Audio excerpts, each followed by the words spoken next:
বাংলাদেশের জনগণ হ্যাঁর পক্ষেই তাদের চূড়ান্ত রায় দেবে বলে মন্তব্য করেছেন এনসিপি সদস্য সচিব আখতার হোসেন। সকালে রংপুরের পীরগঞ্জে জাতীয় ছাত্র শক্তির উদ্যোগে গণভোটে হ্যাঁর প্রচারণার উদ্বোধনী অনুষ্ঠানে তিনি কথা বলেন। এ সময় তিনি আরও বলেন, শহীদ হাদিকে যারা খুন করেছে এবং যারা এই হত্যাকাণ্ডের সঙ্গে জড়িত তাদের সবাইকে বাংলাদেশের মাটিতেই বিচারের মুখোমুখি করা হবে এবং শাস্তি নিশ্চিত করা হবে।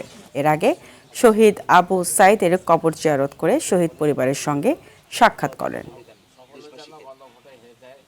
হ্যাঁয়ের পক্ষে যে ক্যাম্পেইন সেটা নিয়ে উপস্থিত হতে পারবে এবং দিন শেষে যতই না ভোটের ক্যাম্পেইন কেউ করুক না কেন, না ভোট নয় বরং বাংলাদেশের জনগণ হ্যাঁয়ের পক্ষে, নতুন বাংলাদেশের পক্ষে, সংস্কারের পক্ষে তাদের চূড়ান্ত রায় প্রদান করবে।